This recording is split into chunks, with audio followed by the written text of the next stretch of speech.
Well, as I was thinking about leadership, I was thinking about learning leadership from other people. You know, many of you have been here before, you've heard what I have to say about leadership, or you've read it in one of my books, and I thought, let's talk to some other folks who are leaders as well. And in particular, I thought about Navy captains. Now, you know that or you may know, there's 40,000 plus officers in the Navy, and they all want to have a chance to captain their own ship. That's the dream, captain your own ship. But there's only 350 ships in the Navy. I didn't realize that. We have 350 ships in our Navy, 42,000 people who want to be a captain on one of those ships. If you get to be a captain of a ship in the Navy, that's a pretty big deal. I had a chance to sit down and talk to Captain David Cunningham. And Captain Cunningham is now retired. He was captain of the USS Ingersoll. And his ship was a ship with a complement of over 300 crew members, a couple of helicopters. They were anti-submarine, anti-land warfare, anti-mine warfare. And he captained that ship in the Persian Gulf.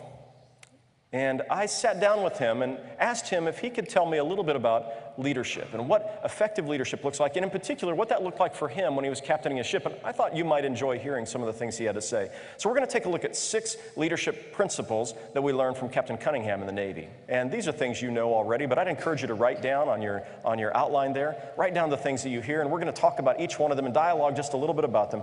Let's listen as Captain Cunningham tells us about leadership. Let's take a listen for the first leadership task. The leader sets the standard. You are the leader. You are the one that sets the standard. They look to you. They do get confidence from you.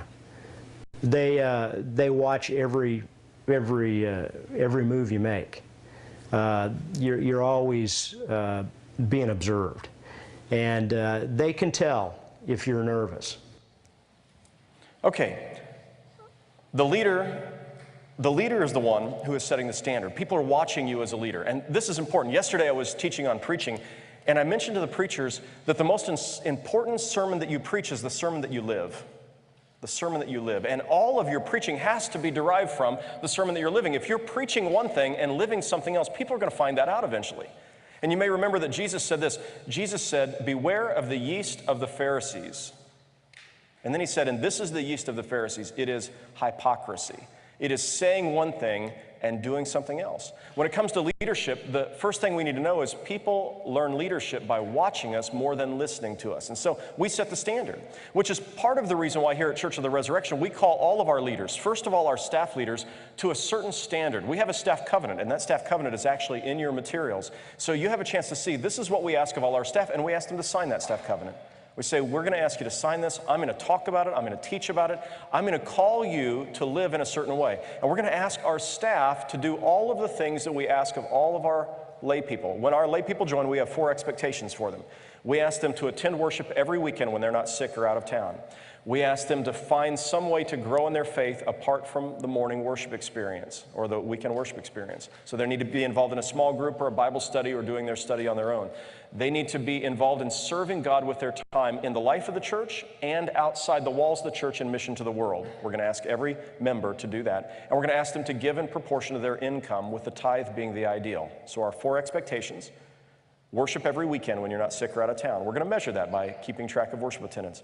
That you're finding some way to grow in your faith apart from the worship experience, small groups, Bible studies, retreats, other things. We're going to ask that you serve God inside the walls of the church and outside the walls of the church every year with your time, and we're going to ask that you give in proportion to your income, and we measure those things. You recognize this perhaps as prayers, presence, gifts, and service, except we've made them very specific and measurable. Now we say to our staff, how can we ask our lay people to do this if you're not doing it?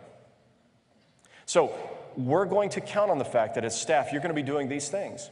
And then we lay out a way that we're going to live towards one another. And then we define who we are as United Methodists. Sometimes we have people who join our staff, and they may not come from a United Methodist background. And that's okay. Some of our best staff have come from other church backgrounds. But we want them to know this is who we are. And if you can't buy that, if you're not excited about that, if you can't teach that, you shouldn't be on our staff. There are 1,400 other churches in Kansas City that you can go work for, but this is who we are, and we're expecting that you're going to live into this. And so we talk about that regularly. We have a volunteer covenant where we ask the volunteers who are in leadership positions in our church to sign on for these things and to say, we're going to do these things. We tell them, how can you possibly lead the rest of the congregation if you yourself are not doing these things. You know that. You can't preach about tithing if you're not tithing. You can't call your people to go on mission trips if you're not going on mission trips. You can't ask them to carry a pocket testament in their back pocket and to read it every day if you're not carrying a pocket testament. And how can you ask people to invite their friends to worship if you're not inviting anybody to worship? And so somewhere along the way, you've got to be living what you're calling them to. And if you start to do this, if you raise this bar of expectations for your staff or your lay leaders, you're going to find some will resist that. I remember several years ago, one man who desperately wanted to be on the building committee, and we said, great, but here are the expectations we have for you. He said, I've been a Methodist my whole life, and nobody's ever expected something of me before I joined a committee. Well, that might be part of the problem with our setup right now, is we don't expect enough from people. I tell folks before they join the Church of the Resurrection, we have coffee with the pastors, and we had a couple hundred people who joined last month at our most recent coffee with the pastors. And part of what I do is I say, I'd like to try to talk you out of joining this church. I want you to know that you can be a visitor here, and we're going to love you just the same. We're not going to, we'll make you out a member name tag even if you're a visitor. So no benefit. In fact, there are no benefits to being a member of our congregation. We tell them that up front. No benefits, only expectations. You say, what about the member name tag? Nope, we'll give you one as a visitor. What about being in the membership directory? We'll put your picture in the membership directory, and we won't even put an asterisk by your name to say you're not really a member. Well, what about, I'm going to the, if I'm in the hospital, we'll come and see you in the hospital, even if you're not a member. We won't check to see first and then give you the visitor treatment when we get there.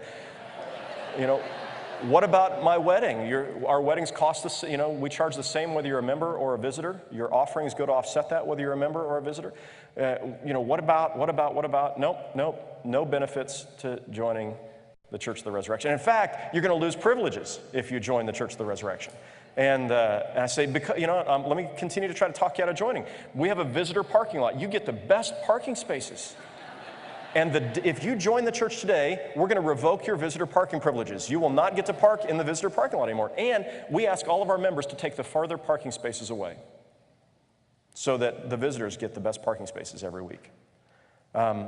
We're going to ask you, if you are not in worship 3 weeks in a row, we're going to call you if you're a member. Right now as a visitor, we won't call you if you're not here 3 weeks in a row. But as a member, if you miss 3 weeks in a row, somebody's going to call you just to say, hey, are you okay? Is everything all right? And so if you want to be anonymous and don't want one of those calls and feeling guilty because you haven't been to church, don't join. That's a benefit of being a visitor.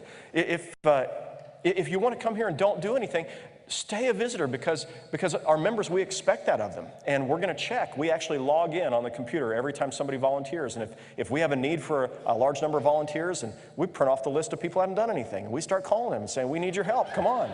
And so, that won't ever happen. And as a visitor, we never send you the stewardship materials. We're never going to ask you to fill out a pledge card. I mean, if you want to, that's fine, but we're not going to send you the materials. I'm never going to send you a note saying, hey, it's time to fill out your pledge card. So you have all of the benefits of being a member and none of the responsibilities. Why in the world would you join? And I say, I can only think of one reason. It's the same reason when I ask a couple who are living together and they're getting ready to get married. And I don't make a big fuss about the fact that they're living together. I'm just glad they want to get married. But I always ask them this question, why? Why do you want to get married? You have all the benefits. You have physical intimacy, you have shared income, you have people, you have companionship. Why get married? And they always say the same thing. We're looking for a deeper level of commitment. Commitment matters to us. We want to be committed to something that matters. I've been invited to be a part of boards before, and somebody will say, oh, there's nothing required. Just join our board. You don't even have to do anything. Sorry, I'm not interested. I don't want to be a part of something that has no expectations, requires nothing of me. And so it's time for us to raise the level of expectations, and that starts with the leaders. And so we have to model for people. We have to show them. Now, leaders not only set the standard, and so you should be setting the standard. You remember the Apostle Paul says this in Corinthians. He says, follow my example as I follow the Lord. Are you willing to say that to people? Follow my example. I'm going to try to live out what it means to be a Christian. That doesn't mean you're going to be perfect. You're going to make tons of mistakes. And so you tell people that. You let the congregation know, I blew it in this way, or I'm imperfect. And I tell our congregation, I begin every morning on my knees, and I lift up my hands, and I say, next to my bed, Lord, I offer my life to you. Please do something with me today. Help me to honor you and live for you and serve you today. But every day I have to get on my knees at the end of the day and say, Lord, I'm sorry for the ways in which I didn't fully live into that prayer today. So we're not going to be perfect. And that's part of the standard we set too, is showing that we're broken and we fail. But we have got to be striving. That's what leaders do. They lead the way, and you can't lead people where you yourself are not going. And that's part of what the captain was telling us.